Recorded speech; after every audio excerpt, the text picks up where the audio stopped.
नमस्कार। भाजपा वन की स्मृतियाँ इस डिजिटल पेज पर हम आप सबका स्वागत है। आज हमारे साथ छत्तीसगढ़ भाजपा के सबसे महत्वपूर्ण पद पर राजा सांसद महोदय उनके साथ हैं, जिनका अनुभव हम अपने इस कार्यक्रम के माध्यम से साझा कर रहे हैं। एक कार्यकर्ता और एक आम नागरिक के लिए ये जो इनका अनुभव है माननीय महोदय का, ये बहुत मायने रखता है। तो सबसे पहला माननीय महोदय से प्रश्न कि भाजपा विचारधारा से उनका सबसे पहला प्रथम परिचय कैसे हुआ? देखिए, मैं आप सबके सभी दर्शकों को नमस्कार। मैं पारिवारिक रूप से इस विचारधारा से जुड़ा हुआ हूँ। मेरे पिताजी स्वयं पार्टी के प्रमुख पदाधिकारी रहे हैं और पार्टी के एक वरिष्ठ नेता रहे हैं। तो संघ की विचारधारा और भारतीय जनता पार्टी के विचारधारा में एक तरह से मैं पला बढ़ा हूँ। मेरे पिताजी 1980 से लेकर 1990 तक मुंगेली ग्रामीण मंडल में भारतीय जनता पार्टी के अध्यक्ष रहे। अन्य कई दायित्वों का उन्होंने निर्वहन किया है। इसलिए बचपन से परिवार से ही मुझे विचारधारा में समझने का, काम करने का अवसर मिला था। इसलिए बचपन से ही वैचारिक रूप से मेरा प्रबोधन हुआ है। देहात से दिल्ली तक का आपका सफ़र है, राजनीतिक भी सफ़र है, कैरियर का भी सफ़र है।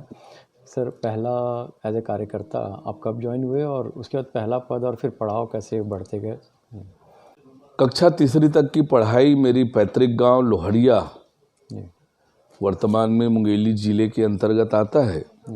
कक्षा 3 तक की पढ़ाई मेरी वहाँ हुई। कक्षा 4 से फिर मैंने, पिताजी अधिवक्ता थे, मुंगेली में वकालत करते थे, इस नाते कक्षा 4 से मेरी पढ़ाई मुंगेली में हुई और 2 साल रायपुर साइंस कॉलेज में पढ़ाई किया। फिर वापस बीकॉम मैंने मुंगेली से किया और एलएलबी की पढ़ाई मेरी बिलासपुर से हुई। और जब मुंगेली में मैं बीकॉम की पढ़ाई कर रहा था, उस दौरान पार्टी के मुंगेली के वार्ड नंबर 1 के अध्यक्ष के रूप में काम किया और बाद में फिर विद्यार्थी परिषद में काम करने का अवसर मिला। 1990 से 95 तक विद्यार्थी परिषद में विभिन्न दायित्वों का निर्वहन किया। मुंगेली इकाई का अध्यक्ष, विभाग प्रमुख, संभाग प्रमुख, प्रांत सह मंत्री और राष्ट्रीय कार्य समिति के सदस्य, ऐसे दायित्वों का निर्वहन करते हुए पूरे प्रदेश में, छत्तीसगढ़ में काम करने का अवसर मिला। और जब फिर पढ़ाई पूरी हो गई तो फिर से युवा मोर्चा में मुंगेली ग्रामीण मंडल के अध्यक्ष से फिर से राजनीतिक यात्रा शुरू हुई। तो मुंगेली ग्रामीण मंडल युवा मोर्चा का अध्यक्ष और उसके बाद जिले का उपाध्यक्ष, जिले का महामंत्री, प्रदेश महामंत्री, प्रदेश उपाध्यक्ष, ऐसे दायित्वों का निर्वहन किया।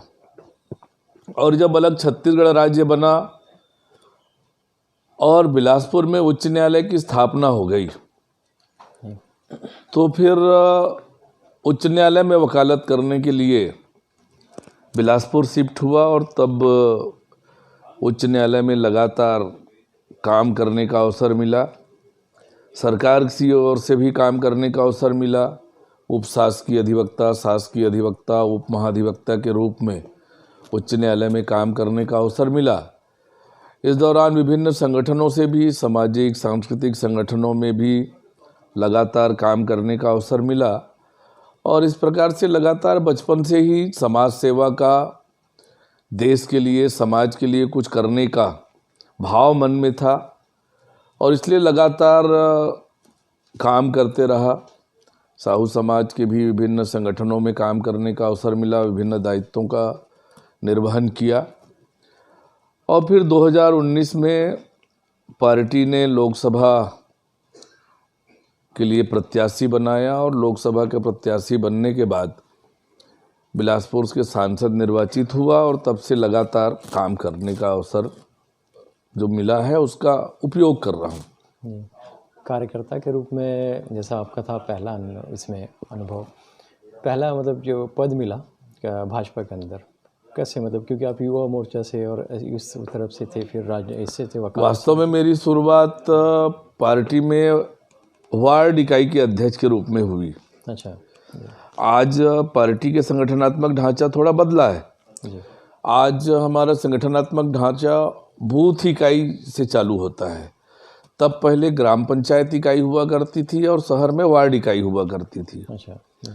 तो वार्ड इकाई के अध्यक्ष रूप में काम करने की शुरुआत किया था और आज प्रदेश अध्यक्ष के रूप में काम करने का अवसर मिल रहा है। निश्चित रूप से भारतीय जनता पार्टी में आपस में जो परिवार भाव है, पार्टी के बड़े नेता कार्यकर्ताओं से जिस प्रकार से स्नेह से और आत्मीयता और पारिवारिक संबंध के साथ काम करते हैं, ये इस पार्टी की ताकत है। और उसी ताकत के दम पर आज पार्टी दुनिया की सबसे बड़ी राजनीतिक दल बनी है। निश्चित रूप से एक परिवार है भारतीय जनता पार्टी, एक राजनीतिक दल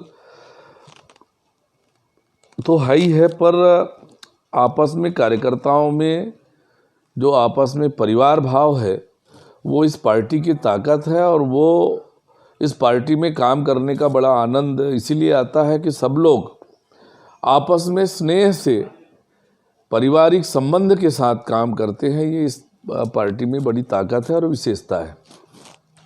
हम लोग एक आम नागरिक के तौर पर पार्टी को देखते हैं और उस पर विश्वास भी रख रहे हैं, वोट भी दे रहे हैं, लेकिन एक जो हम लोगों को लगता है कि कार्यकर्ता से आप जो आज पद तक आए हैं, इस पद तक आते तक के जो आपने सीखा है एक ऐसे कार्यकर्ता, जो हम लोग ऐसे कार्यकर्ता भी लोग देख रहे होंगे तो उसको उनको भी लगेगा कि कैसे कैसे क्या चीज़ सीखने को मिलता है, जो चीज़ जो पार्टी सिखाती है, जो आपको ये सिखाती है इसमें।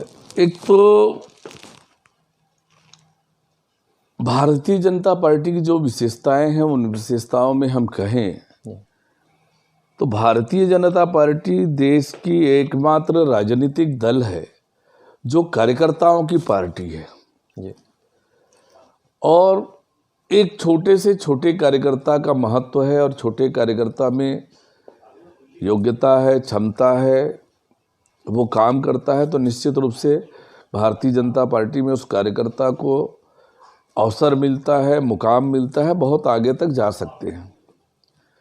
ऐसे तमाम उदाहरण हैं भारतीय जनता पार्टी में। एक बहुत छोटा सा कार्यकर्ता, सामान्य कार्यकर्ता, काम करते करते सर्वोच्च पद तक जा सकता है। तो एकमात्र राजनीतिक दल है जो कार्यकर्ताओं की पार्टी है, कार्यकर्ता आधारित पार्टी है और कार्यकर्ताओं का महत्व है। दूसरी विशेषता भारतीय जनता पार्टी का ये है कि देश का एकमात्र राजनीतिक दल है जो विचारधारा पर चलती है। और विचारधारा केवल कहने के लिए नहीं, लिखने के लिए नहीं, तो जब पार्टी के कार्यक्रम बनते हैं, पार्टी की सरकार बनती है, तो उन विचारधाराओं को जमीन पर उतारने का काम ये होता है। मैं आपको उदाहरण बताऊं कि जनसंघ की जब स्थापना हुई, डॉक्टर श्यामा प्रसाद मुखर्जी ने की, तो एक देश में 2 प्रधान 2 निशान 2 विधान नहीं चलेगा, इस नारे के साथ शुरुआत हुई। और उसी विषय को लेकर डॉक्टर श्यामा प्रसाद मुखर्जी जी की बलिदानी हुई। और आज देखिए कि हमारे संविधान से 370-35 से ये समाप्त हुआ तो हमारी सरकार ने किया। पंडित दीनदयाल उपाध्याय जी की विचारधारा है, अंत्योदय की विचारधारा, गरीब कल्याण की विचारधारा, नर नारायण की सेवा का विचारधारा। और जब केंद्र में नरेंद्र मोदी जी के नेतृत्व में पार्टी की सरकार बनी, तो आप जितनी योजनाएं देखेंगे आपको ध्यान में आएगा वो अंत्योदय पर आधारित है, गरीब कल्याण पर आधारित है। चाहे हर घर में शौचालय निर्माण की बात हो, मुफ्त में रसोई गैस कनेक्शन देने का विषय हो, हर व्यक्ति का बैंक में खाता हो,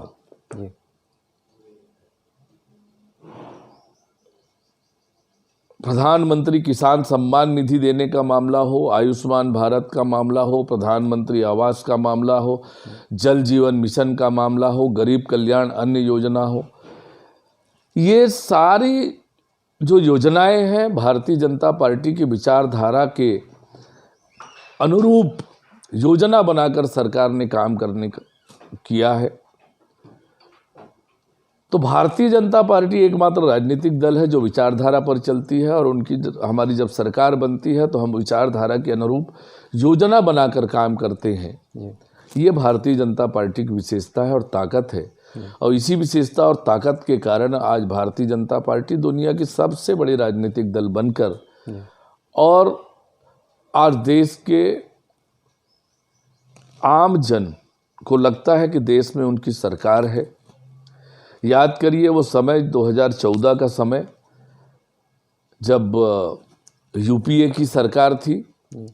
आए दिन घोटाले, भ्रष्टाचार, आतंकवाद, अलगाववाद, नक्सलवाद, तब देश के आम जन में घोर निराशा का वातावरण था। देश में पॉलिसी पैरालिसिस की स्थिति थी।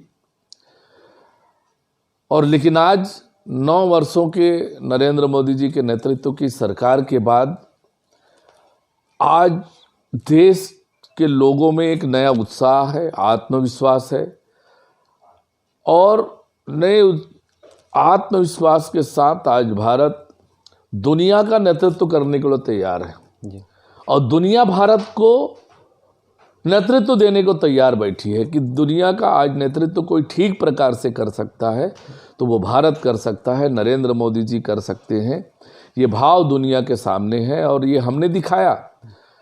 वैश्विक महामारी जब कोरोना की लड़ाई की बात हुई तो लोग का जो अनुमान था उस अनुमान को झुठलाते हुए न केवल भारत ने स्वदेशी वैक्सीन बनाए, अपने 130 करोड़ लोगों को वैक्सीन दिया, बल्कि दुनिया के 101 देशों तक वैक्सीन पहुंचाने का काम, कोरोना से देश और दुनिया को सुरक्षित करने का काम भारत ने किया। ये भारत की बढ़ते हुए ताकत, आत्मनिर्भर भारत, एक समृद्धशाली भारत, एक शक्तिशाली भारत के रूप में आज दुनिया के सामने भारत की छवि बनी है। ये भारतीय जनता पार्टी की विचारधारा और नरेंद्र मोदी जी के सक्षम नेतृत्व के कारण संभव हो पाया है। यह दो चीज़ है, योजना जो अपन ने अभी बात की, और दूसरा चीज़ अनुशासन भी एक शायद एक विषय है जिस पर एज ए कार्यकर्ता हम और कहते एक आम नागरिक को विचार करना चाहिए। जैसे हमने कोरोना समय भी बहुत अनुशासन के साथ हमने सब ने एक एक नागरिक जिम्मेदारी निभाई। अनुशासन ये विषय पर भी एक कार्यकर्ता के लिए मार्गदर्शन। देखिए, भारतीय जनता पार्टी जैसे मैंने कहा ये कार्यकर्ताओं की पार्टी है जी। और कार्यकर्ताओं की पार्टी होने के नाते अनुशासन का बड़ा महत्व है जी। और आज भारतीय जनता पार्टी के नेतृत्व को देश की जनता ने स्वीकार किया है जी। कि राष्ट्र हित का काम, राष्ट्र को आगे बढ़ाने का काम कोई कर सकता है तो भारतीय जनता पार्टी करती है जी। राजनीति किसके लिए? बाकी के राजनीतिक दल एक परिवार के लिए राजनीति करते हैं या सत्ता पाने के लिए राजनीति करते हैं, लेकिन भारतीय जनता पार्टी राजनीति देश के लिए, प्रदेश के लिए राजनीति करती है। देश का विकास हो, प्रदेश का विकास हो, गरीबों का कल्याण हो, गरीबों का जीवन स्तर में परिवर्तन आए, इसलिए राजनीति, लोगों की सेवा के लिए राजनीति, ये भारतीय जनता पार्टी की विशेषता है। और जब आप जन सेवा के लिए राजनीति करते हैं तो स्वाभाविक रूप से अनुशासन का बड़ा महत्व होता है और अनुशासन होता है। पर जब आप एक परिवार के लिए राजनीति करते हैं, सत्ता के लिए राजनीति करते हैं, सुविधा के लिए राजनीति करते हैं, तो फिर उसे पाने के लिए आप कुछ भी करते हैं। और इसलिए भारतीय जनता पार्टी की जो विशेषता है, ये पार्टी विद डिफरेंस जो है, ये दुनिया में भारतीय जनता पार्टी को बनाता है। और इसलिए आम जन, देश का आम व्यक्ति भारतीय जनता पार्टी से प्रभावित होता है, भारतीय जनता पार्टी से जुड़ता है और देश और समाज को काम करने के लिए वो चाहता है कि वो भारतीय जनता पार्टी के साथ जुड़े। ये भारतीय जनता पार्टी की ताकत है। प्रदेश में आज आप अगुवाई कर रहे हैं और एक प्रदेश भी एक परिवार है जैसा आपने बताया। इतना समय कैसे हो जाता है आपके पास, कैसे निकलता है, कैसे टाइम मैनेजमेंट करते हैं? ये कार्यकर्ता के दृष्टिकोण से भी हम लोग सोचना समझना पड़ता है। तो कैसे करते हैं सर उसको? हाँ, ये सही है कि आज राजनीति में पूरा समय लगाना पड़ता है। जी सांसद होने के साथ साथ प्रदेश अध्यक्ष की भी जिम्मेदारी है, लोकसभा क्षेत्र, फिर प्रदेश। और भारतीय जनता पार्टी एकमात्र राजनीतिक दल है जो विभिन्न कार्यक्रमों के माध्यम से रोज जनता के बीच जाने का काम होता है। जी अलग अलग कार्यक्रमों के माध्यम से हम सतत रूप से सक्रिय रहकर जनता के बीच काम करते हैं। तो ये जरूर है कि पूरे समय व्यस्तता रहती है, लेकिन उस व्यस्तता के बावजूद समय का ठीक प्रकार से नियोजन करके उन जिम्मेदारियों को निभाने का प्रयास करते हैं। और आज छत्तीसगढ़ की जनता इस बात को महसूस कर रही है कि राज्य के 4.5 साल की कांग्रेस के सरकार ने छत्तीसगढ़ को भ्रष्टाचार का गढ़ बना दिया है, अपराध का गढ़ बना दिया है, माफियाओं का गढ़ बना दिया है, नशे का गढ़ बना दिया है। विकास के सारे काम ठप है। राज्य की कांग्रेस सरकार लोगों को ठगने का, धोखा देने का काम कर रही है। और छत्तीसगढ़ का बड़ा नुकसान पिछले 4.5 सालों में हुआ है जब से कांग्रेस की सरकार बनी है। गांव, गरीब, किसान परेशान है, युवा परेशान है, माताएं बहनें परेशान हैं, व्यापारी परेशान है, अधिकारी कर्मचारी परेशान है। हर वर्ग राज्य की कांग्रेस सरकार से परेशान है। वो राज्य की कांग्रेस सरकार से छुटकारा चाहते हैं और हम जनता की आवाज़ बनकर सड़क से लेकर सदन तक लड़ाई लड़ रहे हैं ताकि इस अन्यायी अत्याचारी सरकार से छत्तीसगढ़ की जनता को छुटकारा मिले। छत्तीसगढ़ एक बार फिर शांति और सद्भावना का गढ़ बन के विकास की ओर आगे बढ़े, इसके लिए लगातार काम कर रहे हैं। सर आप मतलब प्रोफेशनली वकालत में भी है, राजनीति में भी है, लेकिन समाज के साथ भी आपका बहुत जुड़ाव होता है, सामाजिक क्षेत्र में, न सिर्फ अपने समाज के, बाकी समाज के लोगों के साथ भी। तो कैसे और कैसे ऐसा संभव हो पाता है, कैसे कर पाते हैं ऐसा चीज़? देखिए, प्रधानमंत्री माननीय नरेंद्र मोदी जी ने जो मूल मंत्र देश और दुनिया के सामने रखा है, सबका साथ, सबका विकास, सबका विश्वास और सबका प्रयास जी। और इसी ध्येय वाक्य को लेकर हम राजनीति कर रहे हैं। जी। और छत्तीसगढ़ में आज जिस प्रकार से ये सरकार चल रही है वो छत्तीसगढ़ के हित में नहीं है। जी। लोगों के बीच भ्रम फैलाना, लोगों को धोखा देना, लोगों को छल करना और भ्रष्टाचार जिस प्रकार से बढ़ा है, अपराध जिस प्रकार से बढ़ा है, जिस प्रकार से रोज घटनाएं हो रही है। ईडी के छापों ने छत्तीसगढ़ को पूरे देश में बदनाम कर दिया है कि इतना भ्रष्टाचार है छत्तीसगढ़ में। बड़े बड़े अधिकारी जेल में जा रहे हैं। तो आज छत्तीसगढ़ की प्रतिष्ठा को, साख को इस सरकार ने दांव पर लगा दिया है। और विकास के मार्ग में सबसे बड़ी कोई बाधा है तो वो भ्रष्टाचार है। और छत्तीसगढ़ में जिस कदर भ्रष्टाचार है उसने छत्तीसगढ़ के विकास के मार्ग को पूरी तरह से अवरुद्ध कर दिया है। आज ये सरकार एक प्राथमिक स्वास्थ्य केंद्र नहीं बना पाई है, एक प्राइमरी स्कूल खोल नहीं पाई है, पुल पुलिया सड़कें तो बहुत दूर की बात है। और इसलिए छत्तीसगढ़ का बड़ा नुकसान इस सरकार ने किया है। ये छत्तीसगढ़ की जनता ने समझ लिया है और इसलिए छत्तीसगढ़ में परिवर्तन की हवा बह रही है। और छत्तीसगढ़ की जनता को ये विश्वास हो गया है कि छत्तीसगढ़ का विकास कोई कर सकता है तो केवल भारतीय जनता पार्टी कर सकती है। कार्यकर्ता के रूप में कार्यकर्ता को मार्गदर्शन कि क्या करना चाहिए कार्यकर्ता को, अब स्वयं को बिल्डअप करना, बूस्टअप करने के लिए? भारतीय जनता पार्टी का, जैसे मैंने बताया, ये कार्यकर्ताओं की पार्टी है। जी। विचारधारा को लेकर समर्पित भाव से पार्टी का काम